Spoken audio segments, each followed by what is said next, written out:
as cotas baixaram o nível dos concursos públicos e também das faculdades. Será que é isso mesmo? Na verdade, eu estou reproduzindo uma fala do desembargador da TJ da Bahia que repercutiu muito nas redes sociais recentemente. Eu queria aproveitar com você para discutir sobre a necessidade das cotas e também o que é que a jurisprudência pensa, fazendo uma evolução aqui e também trazendo você aqui para os comentários. Por favor, já nos diga o que é que você acha desse assunto. Eu sei que ele é muito polêmico, melhor, eu sei que talvez ele seja muito necessário ou não, ou tenha passado o tempo, professor, mas antes de contextualizar e até trazer a recente decisão do STJ, vamos lá. Durante uma sessão de julgamento, uma desembargadora do TJ Bahia, ela criticou esse sistema de cotas, né? Especialmente, ela falou muito das universidades, trabalhou também dos concursos públicos, e ela falou assim, olha, no fundo a gente está falando de uma política afirmativa que acabou baixando o nível da qualidade nas instituições públicas de ensino superior. E aqui eu recortei aqui alguns diálogos, você pode ver o artigo que eu escrevi, exatamente também no blog do Estratégia, né? Eu posso colocar aqui nos comentários, e veja o que essa desembargadora disse. Ela falou o seguinte,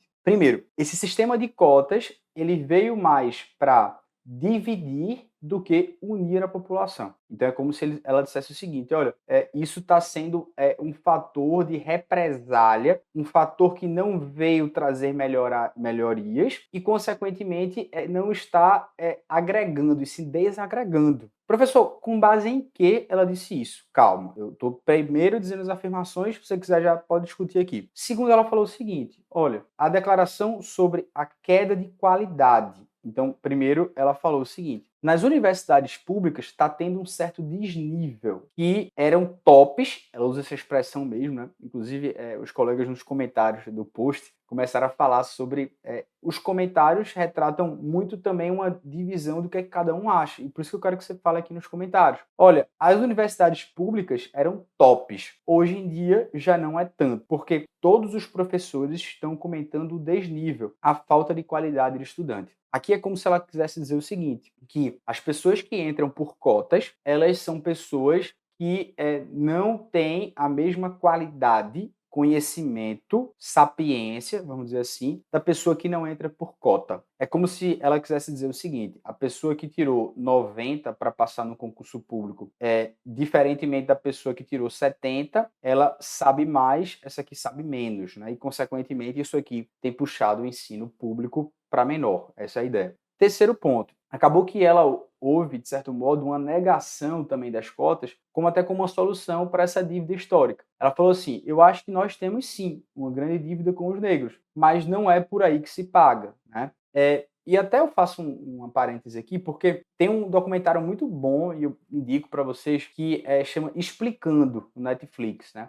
E o Explicando, ele vai falar essa origem das cotas. Ele vai trabalhar até, de certo modo, de onde se origina essa desigualdade. Ele trabalha mais as cotas com os negros, isso é verdade, não estou falando da diversidade de cotas que existem, mas é como se ele dissesse o seguinte, como houve muito tempo de escravidão, houve uma desigualdade na busca, por exemplo, por ter acesso à propriedade, vamos dizer assim. Então, quando os negros começaram a ter uma certa igualdade, os brancos eles já nunca tiveram esse problema. Então, quando os negros foram ter acesso a, por exemplo, o mercado imobiliário, ele já era muito caro e já estava na mão dos brancos. Então, assim, ele começa a mostrar sobre esse raciocínio. Mas ela está falando, olha, eu entendo que tem essa dívida, mas a gente não pode usar as cotas. Depois ela fala o seguinte, a caracterização das cotas como solução mais fácil, isso acabou criando um grande problema. É como se você, olha, eu sei que tem uma desigualdade, mas as cotas de acesso a concurso público e cota racial, ela não seria a solução. Então, ela vai lá e faz a vinculação implícita entre cotas e suposta perda de qualidade. Hoje em dia, ninguém mais quer estudar em colégio público, em escola pública, por quê? Porque não tem mais qualidade. Então, é como se, no fundo, ela dissesse o seguinte, olha, as escolas públicas que antes tinham um padrão elevado, não tem mais. Professor, isso aqui é muito polêmico. Eu sei que é. E não é justo que nenhuma discussão rasa e superficial assim chegue. Mas você tem propriedade para falar o que você acha e você pode dizer nos comentários.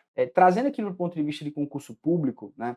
E para o que eu acho que pode vir cair na tua prova, eu quero primeiro destacar de onde é que começou isso no Brasil. O Supremo Tribunal Federal, ele primeiro falou que o sistema de cotas para você acessar as universidades públicas, com base num critério étnico-racial, ou seja, pela cor da pele, ele era constitucional. Isso foi um julgado, veja, já faz tempo, faz 12 anos, 2012. Só que ele afirmou duas coisas, né? Ele observou, primeiro, que isso seria constitucional, ele até traz a teoria da justiça de John Rawls lá nesse voto, Lewandowski, mas ele fala, pô, isso aqui é possível, com base na questão da raça. Mas esse critério ele tem que ser transitório. Então é como se ele dissesse o seguinte, isso é uma política de ação afirmativa, mas que ela não deve durar para sempre. Isso é momentaneamente. Então, primeiro, a questão trazida do critério étnico-racial para entrar em universidades. E também acabou que o Supremo Tribunal Federal, à época, julgou a questão das cotas de alunos que são egressos de escolas públicas. Então, ele também falou, olha, para entrar na universidade, aquelas pessoas que vieram de escola pública e, consequentemente, vão ter um percentual para entrar nas faculdades públicas, eles também vão ter que ter isso seria também constitucional, né?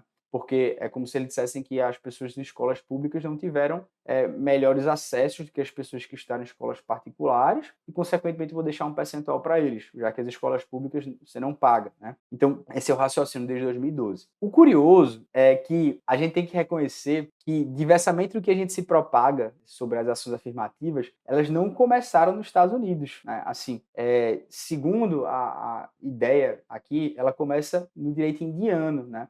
Eles estabeleciam medidas para mitigar as desigualdades decorrentes do sistema de castas que existe na Índia. E esse aspecto ele é bem relevante, porque, de alguma maneira, a gente fica dizendo isso aqui surgiu nos Estados Unidos. Não, isso aqui surgiu no direito indiano, né? E trazendo até para o aspecto do concurso público, trazendo para o que a gente trabalha aqui, para o que a gente vislumbra, também para entendimento recente do STJ, a gente entende que o Supremo Tribunal ele fixou algumas balizas importantes para que haja esse critério étnico-racial e também de outras modalidades em concurso público, né? E aí uma das coisas interessantes é que ele falou, olha, para você identificar, por exemplo, a questão, né, da cor da pele, né, isso tanto pode ser por autodeclaração como também por heterodeclaração, mas tem que preservar a dignidade da pessoa humana. E para que você preserve, especialmente nos concursos públicos, a gente tem as comissões de heteroidentificação. Como é que elas são formadas? Geralmente você tem ali representantes, por exemplo, da comunidade negra, né,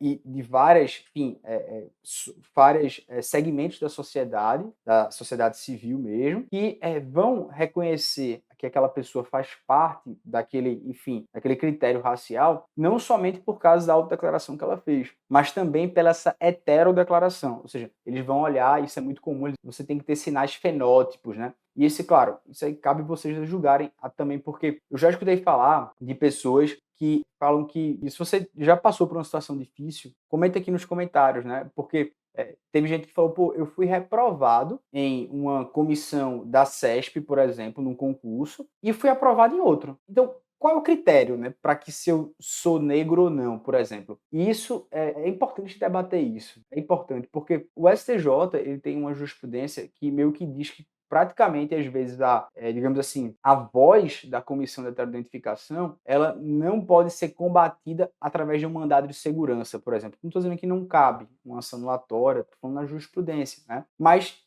a gente não tem, segundo o Supremo, um lastro científico para dizer qual é o conceito biológico de raça, porque, enfim, no Brasil é muito misturado. Mas ele mantém essa validade como um critério de categoria social histórico para fins de concurso e para fins de acesso à faculdade pública. Isso aqui é o voto do Supremo, tá?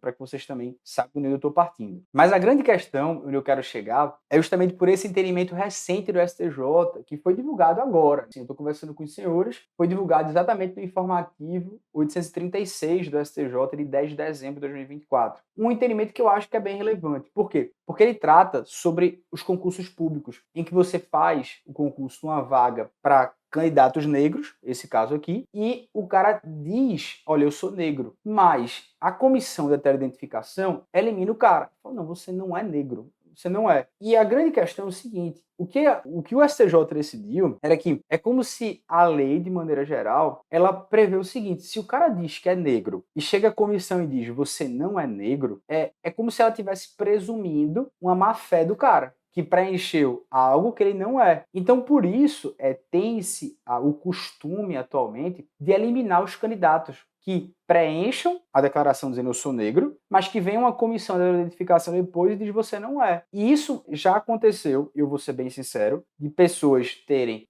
às vezes, uma decisão da mesma banca num concurso e da outra decisão da mesma banca do curso diferente. E ela foi eliminada do concurso. Então, o que foi que o STJ aqui decidiu? Ele falou, olha, se há uma não homologação pela Comissão de Identificação de autodeclaração de candidatos a vagas destinadas a afrodescendentes, o que vai fazer é apenas eliminar esse cara do certame em relação às vagas reservadas. E isso não alcança a classificação dele na lista de ampla concorrência. Professor, traduza para mim. O que ele está dizendo? Veja, suponha que um candidato tirou 70 pontos, certo? E esse candidato é negro. Só que ele tem a nota de corte no concurso a 65. Então é como se esse cara ele tivesse acima da nota de corte. E aí o que o STJ está dizendo é, meu irmão, esse cara ele tirou notas a mais do que era necessário. Mas ele estava concorrendo à lista de afrodescendente. Beleza. Se esse cara for reprovado na lista de afrodescendentes, ele não pode ser eliminado do concurso. Ele vai para ampla. Ele vai de um para o outro.